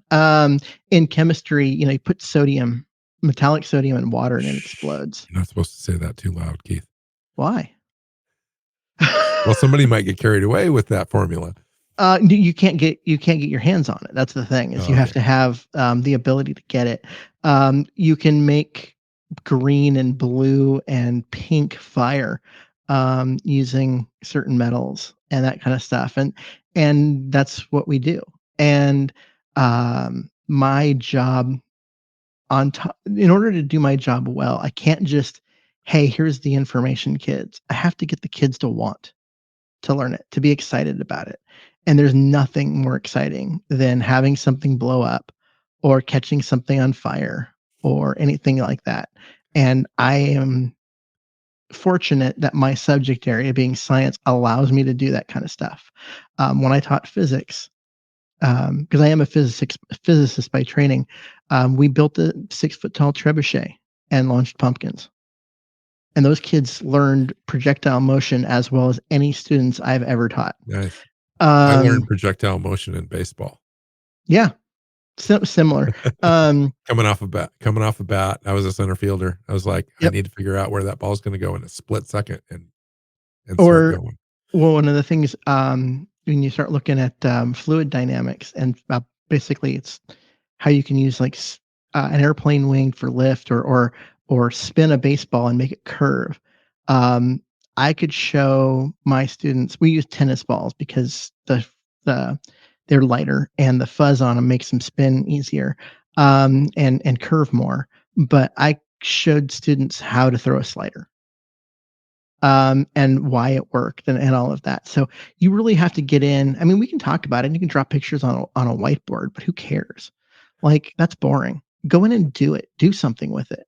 That's what gets kids involved and caring and that kind of stuff. And that's how I go about stuff, which is okay. Maybe it's partly why I work so hard and why my job is so time consuming. I could phone it in the way most people think that teachers do and just get up there and talk about random crap on a whiteboard.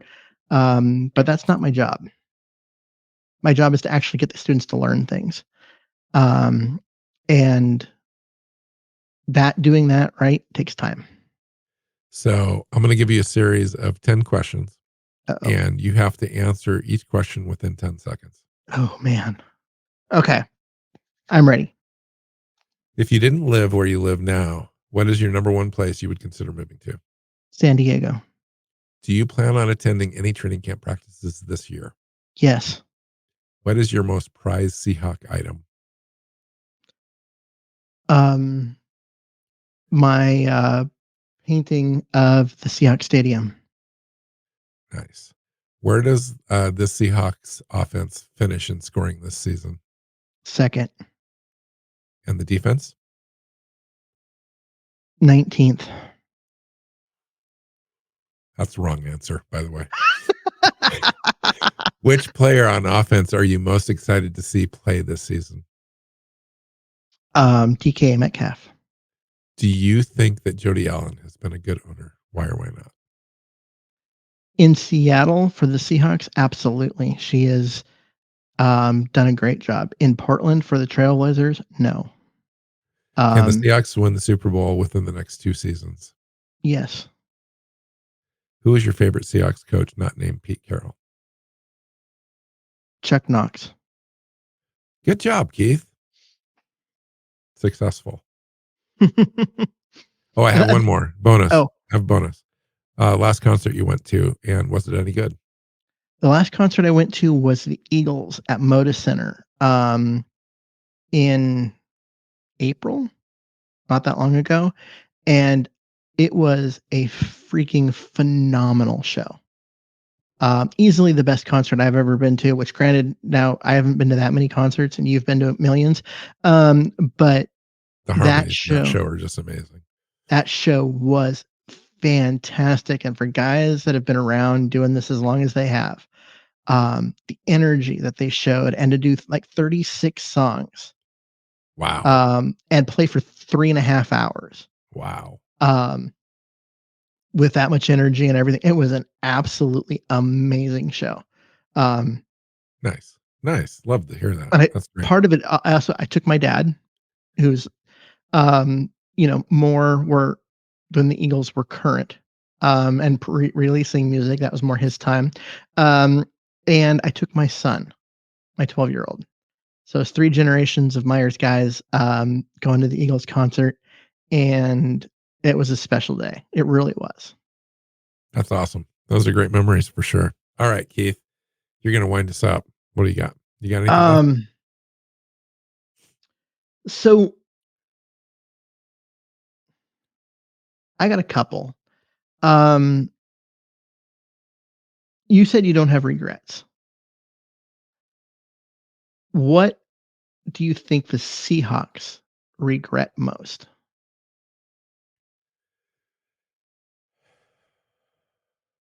In its current form? Just in It's general. current in general. I think that the Nordstroms have had a long-standing regret on selling this franchise to Ken Behring and what that did to the team and the culture and the standing of their legacy. And I think that there are and they may not even be alive. John Nordstrom, et cetera, may not even be around anymore. But I think that was a regret that grew over time and then really surfaced after Ken Behring did what he did. I think. Other than that, Keith, this franchise is, other than the Ken Behring years, this franchise has been very lucky, very well run, very fortunate to have Paul Allen and now Jody Hmm. to be the owners. Very fortunate. We just did a history show the other day where we talked about the coaches. There's been 8 franchise coaches in this history. We're almost to our 50th season, which is extremely good And one of stability. those was Mora for 1 year. Yeah, very good stability. Then you had, yeah. Very good stability. We've had some good quarterbacks. We've had some bad quarterbacks, but we've had some decent quarterbacks. You take a look at Hasselbeck and then transitioning into Wilson. And those are the quarterbacks that got us to the Super Bowls. Yeah, but 3 Super Bowls that was between a those 2. 3-year process. Yeah, but nonetheless, that's more than a lot of franchises can say. And I'm just comparing them to, other franchises out there. We did pretty good. And you take a look at Jim Zorn and Dave Craig. We got to the AFC Championship game when we were in the AFC with Dave Craig. So we've had some success. There's been a lot of down things, but when you take a look at the whole franchise, there's not a lot of regrets there. There's some growing pains, but it's turned out really well. You go take a look at the best franchises over the course of the last however many decades, and the Seahawks are in the top 15. We're not in the we're not in the bottom. We're not even close to bad franchises that are out there, mismanaged franchises that have made really bad decisions. This has been a pretty decent ride, really. Interesting. Okay. The inverse of that, of all the different things that have happened with this team, besides the Super Bowl win, what is the team most proud of? I think in the current era of Pete Carroll, Pete would be most interested in hearing about the legacy of not necessarily his legacy, but of his players' legacy, about how good human beings that they were, about leading through examples and outside of your own self-interest and giving back to the communities and so forth. There's a lot of pride that happens there that most fans aren't aware of, that happens on a regular basis, that I think that you can definitely hang your hat on. um you take a look at the Paul Allen era overall, and there's just a lot to be proud of there with Paul's philanthropic um giving and the way that he saved the franchise in addition to that. And yeah, I mean, it's been a great community unifier, this franchise. I think overall in its 45 plus years of existence. And it's hard to imagine the community, and it's broad now, not just in Seattle. I live in Phoenix. There are Seahawk fans across the world that are unified under one thing. And that's, it's a franchise, but it's more than that. It's a community. Nice. That's a great way for us to end this. Yeah. Cool. Well, we appreciate everyone out there, really. I mean, this show's for us, but really, we're hoping that a few people along the way listen and watch and enjoy it as much as we do. And I think that's proven out over time, and we've been around for a while. We're up to Mhm. this is our 466th episode, this show, and That's crazy. and we don't plan on slowing down. We're going to be Nope. there for a while, and hopefully gained some viewers and good followers along the way, and we'll keep putting out content that hopefully everyone enjoys. And yeah, it's been a great ride, really. It's been awesome. All right. Anything else? We'll get out of here. No, let's get out of here. It's been 2 hours and on the money. Yeah. Yeah. All right. Find Keith on Twitter at Mars NFL. You can find me at NW Seahawk. The show is at Hawks Playbook on Twitter. Seahawks Playbook Podcast is the show name. You can find us on your favorite podcast platforms anywhere, really. Amazon, Google, Apple. I was going to say Stitcher, but they just decided to go out of business in August, so I won't mention them. iHeartRadio, etc. And then on YouTube, we've got our own YouTube channel. You can find us there, Seahawks Playbook Podcast. When you do, hit that subscribe button, leave us a comment, leave us a review on the other shows where you can, and that would be great. So until next time, go Hawks. Seahawks Playbook Podcast listeners, thanks for joining us for another edition of the show. You can find us on Twitter. Bill is at NW Seahawk, Keith is at Myers NFL, and the show is at Hawks Playbook. You can listen and subscribe to the show at SeahawksPlaybook.com.